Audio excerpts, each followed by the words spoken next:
Happy Thursday, everyone. Welcome to the Simpademic. This is Jason coming at you here. And now I'm kind of back on the normal track here. This is a more traditional episode for me here. And I'm going to take care of that real quick first before I get started. But my subject for today is about both the MGTOW and 4B movements. And you would think that they're both different, but I'm here to tell you that I view them as basically the opposite sides of the same coin. Both MGTOW and the 4B movements are what I would call separatist movements. MGTOW for the men, 4B for the women. Now, 4B started as a movement in South Korea where it is actually seen as a fringe movement. It is not mainstream, despite what some of you might have seen. It is not a mainstream movement there. It is not a mainstream movement here. MGTOW is probably more popular in both countries, certainly in the United States. And MGTOW, of course, stands for men going their own way, where men disavow relationships with women. They disavow contact with women as much as possible. The 4B movement is actually MGTOW's bratty sister. And the 4Bs actually stand for something like, no intimacy, no marriage, no children, none of those types of things. They're both more identical than one would think. And they're the Southern Poverty Law Center has actually classified MGTOW as a hate group. They've not done this yet with the 4B movement, possibly because they politically are more aligned with the SPLC, and because the Southern SPLC is more Democratic or left wing, and the 4B movement actually took off in the United States because of Donald Trump's election to the White House for the second time. And it was done as a protest to men voting for Trump and supposedly blocking or taking away women's rights. Now, I, on a personal level, do not believe that abortion is a right.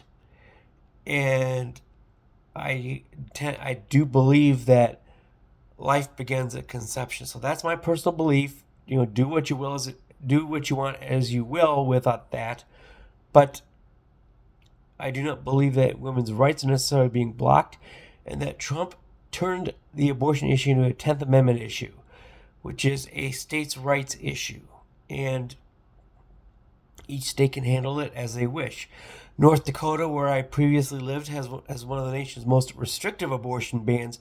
I believe they set it at 6 weeks, and the guy who I knew from my softball league days signed that bill into law as governor of North Dakota. Minnesota, on the other hand, being more left-leaning, I wouldn't even say it's a really strong left these days, considering that I live in a very deeply red part of Minnesota. But Minnesota has taken the tack of being more open with women getting abortions. And so it's a states' rights issue, and unlike what the 4B movement would have you believe, Trump did not take the rights for abortions away, particularly in states like Minnesota here, where the state government believes strongly in it. And so our state has maintained that particular right. Now, as a devout Christian, I believe that this is not something that is a good development. However, I also believe that the federal government should not be regulating this. And so the 4B movement, I believe, is misguided in this particular regard in the United States. So that is my take on those two particular movements, that they're really, really more like fraternal twins than they are opposing forces. they're opposite sides of the same coin. And as such, I believe that both are extremist movements. And I do not believe in MGTOW. I am strongly in the purple pill category, where I believe that not actively pursuing a relationship is best for me personally, because the dating scene is just such a disaster these days. And I think our birth rate and population demographic is about to hit a very, very downward spiral. And as such, I believe that, being 53 years old, I have a daughter of my own, and I don't believe, having more children is not in my future. As I said before, I did recover from a TBI 4 years ago. That has strictly limited my ability as far as dealing with children is concerned. And so, as such, having more children, and of course I got the fix before I got divorced, and so I physically am incapable of it anyway.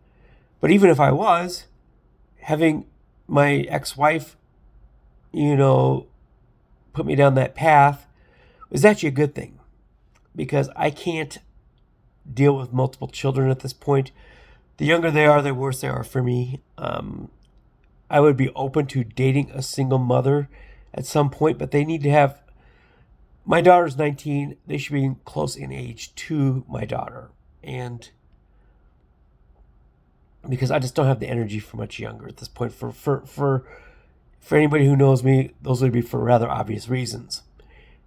Therefore, and again, this woman has to be on my level as far as adversity, life background, and things of that nature, because I would need somebody who's going to understand my particular adversity, which is very, very steep compared to most of the American population.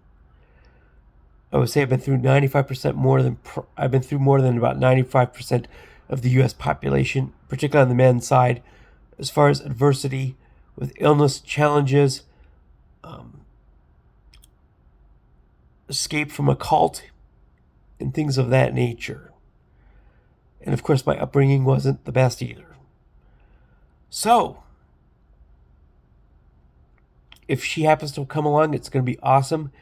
If she doesn't come along, that's also awesome, because I'm fairly content with living by myself.